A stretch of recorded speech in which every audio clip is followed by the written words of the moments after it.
What's up, guys? Sorry it's been a hot minute. I've been pretty busy, but anyways, here we are. Today we're going to talk about some things that are very, very important to your progression in the gym, building strength, losing fat, if that's your goal, body recomping, whatever. It's really important. So progressive overload and warm up and working sets.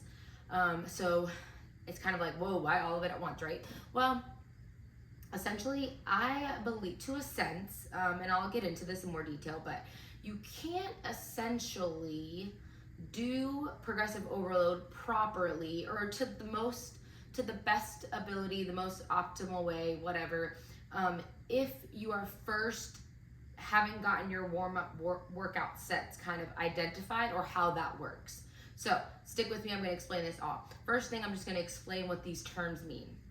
So progressive overload is just a fancy way of saying you need to be putting your body under extra challenges or building the challenge that is being placed on your body. And I don't want to say adding weight because that's not the only way to progressively overload like a lot of people think, or that's just not the most efficient way or the only way, or there's lots of ways to progressively overload yourself.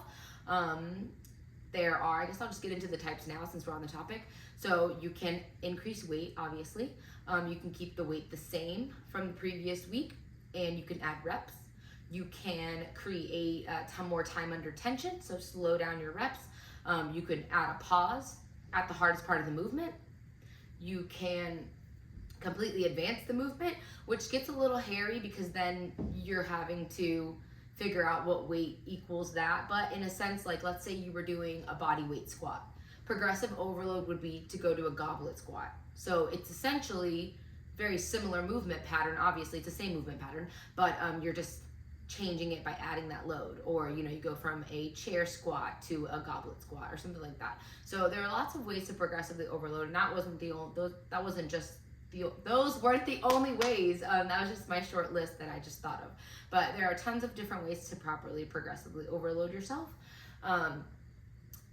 Decrease your rest time. That's another really good one. So, if you're used to giving yourself 3 minutes of rest, go to 2.5 minutes. That's progressive overload. So those are all the different ways that you can progressively overload, and that's what progressive overload is. And in order for your body to change, you have to implement some kind of changes from week to week. Now, that doesn't mean that every single week you're going to advance in something. If that was the case, I would have been squatting 1,000 pounds by now. That's not realistic, obviously. In the beginning stages of your health, wellness, strength training, cardio, running, whatever it is that you're doing, in the beginning, you will progress faster. So, in the beginning of your deadlift, you can add probably 10 pounds to your deadlift every week after week. That's not going to happen once you're a more advanced intermediate lifter. You'll advance maybe like 2 pounds in a month. But so there are so many different ways, but you have to implement progressive overload if you want to see changes in your body. Okay? All right. So the next things, let's talk about what working sets are. Well, let's talk about the working sets and warm-up sets are kind of like sisters, okay? So a warm-up set is what you do before you get into your working sets. And then I also have to preface, it can get a little confusing because not everything is going to require a warm-up set, obviously. The general rule, and these are not hard rules, guys. Remember, in fitness, there's so many gray areas. But a general rule is the first major, compound lifts in your workout for the day, those require some sort of warm-up set because your body needs to get warmed up to do the movement pattern that you're about to do, whether it's a lunge or a squat or a push-up, bench press, pull-up. Like, your body needs to get warmed up before you put on your max load, because you're going to want to do, if you're implementing progressive overload, your working sets, those sets should be the heaviest that you can do at that rep range. So you're not going to go straight to that, like I can squat 200 pounds. I'm not going to go to the gym, do my quick little dynamic warm up, and then put 200 pounds on the bar and squat that first. It's not going to work. Or it's not going to be very efficient, and you could get hurt. So that's why warm-up sets are really important. And obviously, the heavier that you lift, the more warm-up sets you're going to need. Someone who's squatting 400 pounds is going to need more warm-up sets than I'm going to need squatting 150 or something like that, So that's why it's not black and white. It's very personalized to you, but there are general rules that we want to follow, right? So warm-up sets, again, you're going to want to use those for the first few compound moves. And why do I say first few compound moves? Well, because let's say you're doing a deadlift, a squat, a lunge, and then you're going into a hack squat, and that's your program. Those are all compound moves, okay? So you don't necessarily need to do a warm-up set for all 4 of them, or warm-up sets for all 4 of them, I mean, because by the time you get through the deadlift and the squat, those movement patterns should be pretty warmed up. By the time you did your warm-up sets plus your working sets for those 2 exercises, your body should be, by then, pretty much ready to go. And for the lunges and the hack squat, you should be able just to see what you did last week, start with that, and then progress from there. So that's why I say the first few compound moves. And then especially if you're doing a deadlift, a squat, and then you're going to like a leg curl and then a leg extension. For leg curls and leg extensions, you don't really need, those are isolated movements. Your body should be well over warmed up for the other 2 movements. You're not going to need to do warm-up sets for your leg curl and leg extension unless you just don't know where you sit at those exercises. Then yeah, do a couple warm-up sets to see where you are in those rep ranges. So how does it work? I have created a video on, I'm gonna link that below, on just like an example of this, but I'm just gonna say it. So an example of a warm-up set would be, like I said, let's say my program is asking for 3 sets of 8 reps of back squats. So I know for me to get a good progressive overload, to hit like a good rep range hard, 1 to 3 sets close to failure, I could probably do like 185 of 6 to 8 reps, okay? So I need to warm my way up to that. So my first warm-up set is going to be literally probably the bar. I'll probably just do 1 to 2 reps, and I would just do 1 to 2 reps because of where I am. 45 pounds is fairly light for me, so I don't need to do that much work there. So 1 to 2, and then I will add 25, so that's 95 pounds, and I'll do maybe another 1 to 2. The point of the warm-up sets is to get your body ready to go, not to fatigue your body, okay? So again, 1 to 2, cool, and then I'll put 115 on the bar, 1 to 2 sets, and then I'll go to 135, and then from 135 I'll do again maybe like 1, because again the goal is not to fatigue yourself. I'll do like 1 rep at 135, and then I'll put 155 on there, and I'll do 1 rep at 155, and then from there I would feel comfortable, and I'll just go straight to my 185 rather than going to like 165 to 170, because my goal isn't to fatigue myself. Obviously I want to be good for my 185 reps. I want to be nice and solid and strong for those. The goal for the warm-up sets is not to fatigue myself once I get there. So 1 to 2 reps at each of those weights, and then I'm ready for my 185. So then I'll do 6 to 8 reps at 185, depending on how I feel. If it feels good, and I get all the way to 8, then I'll probably add like 5 pounds. So then I'll go to 190. And then that's what progressive overload looks like. So I looked at what I did last week. Last week I did 185 at 6 to 8 reps.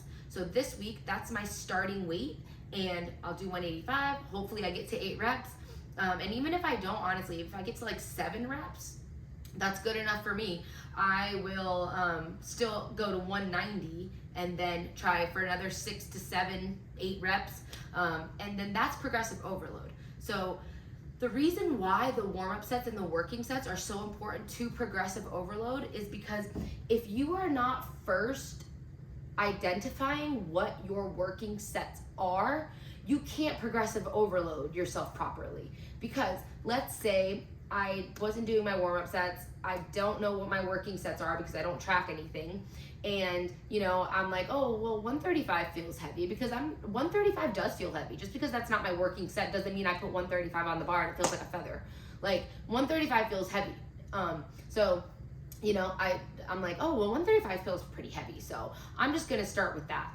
I do 135 for 6 to 8 reps, and then I maybe let's say, oh, I'm feeling good, so I do 145. And that's how I finish my set. I haven't properly progressively overloaded because that wasn't my working set. I hope that makes sense. I feel like I went around and around, but I haven't properly progressively overloaded myself because I didn't know what I was doing the week before, if I didn't write it down, or if I just didn't care to write it down, or I forgot my stuff, whatever. The 135 wasn't, even though I went from 135 the first set to 145 the second set and maybe ended at 150, that's still not progressive overload for me, because my weight that I can do comfortably at 6 to 8 is 185. So I really hope that makes sense and it didn't just come off rambly. So in order for you to properly implement progressive overload, you have to know where your working sets are. And that's gonna take a little bit of time, obviously. You know, if it's your first time ever, you don't have a record of you doing anything, this is your first time doing a program in the gym, then you're gonna need to record those numbers at first. So you need to be honest with yourself and see where your rep ranges are. So if it's asking for 10 to 12, cool. What weight can you use safely with good form that you are 1 to 3 reps shy of failure? Like by the time you get to 12, you're like, I don't know if I could have done another one.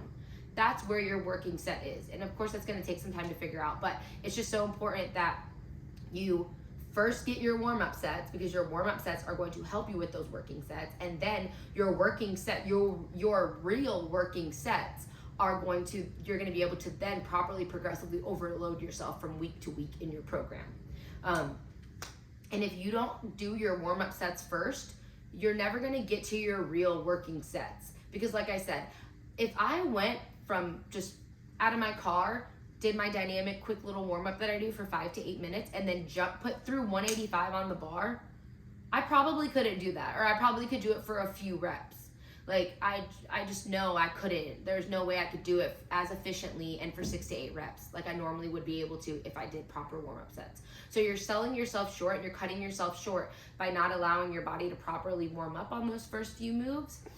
To really finding out what your working sets are. And then what that's doing is then not allowing you to progressively overload. So you need one, you need the other, and you need the to get to the third, you know, like you need all of those things to have the best chances of making the most progress.